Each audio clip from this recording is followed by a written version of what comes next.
Salam sejahtera, tuan-tuan, puan-puan. Baiklah, berita sepenuhnya. Pengurusi Perikatan Nasional (PN) Selangor, Datuk Seri Muhammad Azmin Ali mendakwa mantan Perdana Menteri ke-7 Tun Dr. Mahathir Mohamad meletakkan jawatan pada 2020 kerana sudah nyanyuk. Kalau ada masalah kesihatan, kenapa masih beria untuk mentadbir negara lagi?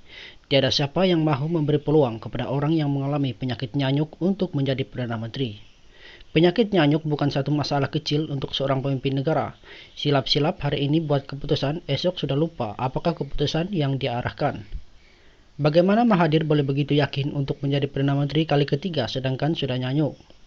Tidak heranlah mengapa Mahathir lupa tentang banyak perkara yang dia pernah lakukan sebelum ini. Mahathir selalu lupa dia adalah punca mengapa orang Melayu berpecah belah di negara ini.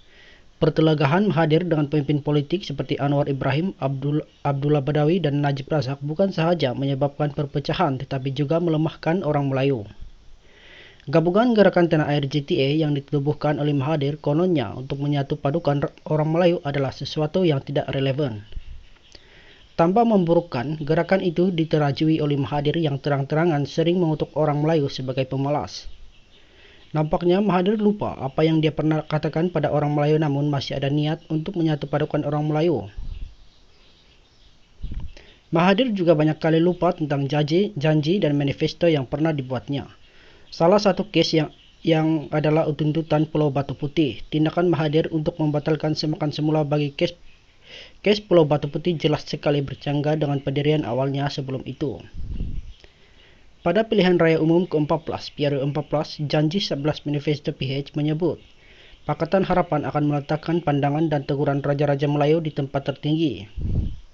Malah, janji 58 menyebut PH akan berpegang dengan prinsip bahawa sempadan negara dan kedaulatan Malaysia adalah perkara paling asas yang tidak boleh dikompromi. Lupakah Mahathir bahawa dia sendiri mengkritik keras wakil Malaysia pada 31 Mei 2008 kerana tidak mempersoalkan kesahihan surat bertarikh 20 September 1953 daripada pemangku setiausaha Kerajaan Negeri Johor?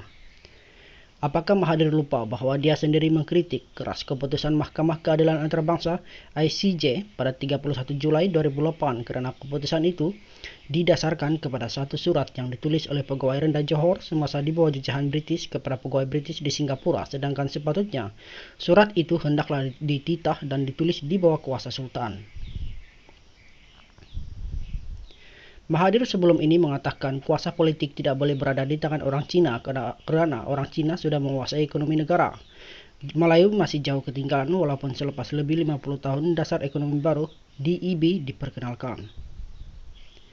Sekiranya Mahathir mahu membangkitkan isu kelemahan dan kelembapan ekonomi Melayu dalam ekonomi disebabkan oleh pelbagai faktor dan antaranya juga disebabkan oleh kaum Melayu mereka sendiri, Mahathir sememangnya nyanyuk. Mahathir lupa orang Melayu gagal dimajukan disebabkan oleh dirinya sendiri walaupun merupakan pemimpin Melayu yang berkuasa paling lama di dunia. Mahathir juga lupa bahawa jutawan Cina hampir kesemuanya wujud pada rejim pemerintahannya. Sebelum Mahathir berkuasa, hanya mendiang Lim Gotong sahaja yang kaya, namun keadaan mula berubah apabila Mahathir mengambil alih kuasa pemerintahan negara. Isu Cina kaya dan Melayu miskin sebenarnya hasil acuan ekonomi Mahathir sendiri. Tapi biasalah orang tua yang sudah nyanyuk mana pernah ingat apa yang dia lakukan. Mahathir sepatutnya sedar bahawa usianya sekarang adalah sudah terlalu lanjut, sewajarnya dia berehat di rumah dan bermain dengan anak cucu-cucu sahaja. Tambahan pula dia sudah nyanyuk. Lihat sahaja bekas-bekas Perdana Menteri di negara ini. Hanya Mahathir sahaja yang memegang portfolio itu paling lama dan sebanyak 2 kali. Cukup-cukuplah tambahkan pangkat di dunia ini bukan boleh mau masuk ke kubur. Lebih afdal sekiranya Mahathir memikirkan kesehatannya daripada sibuk mau terus berpolitik.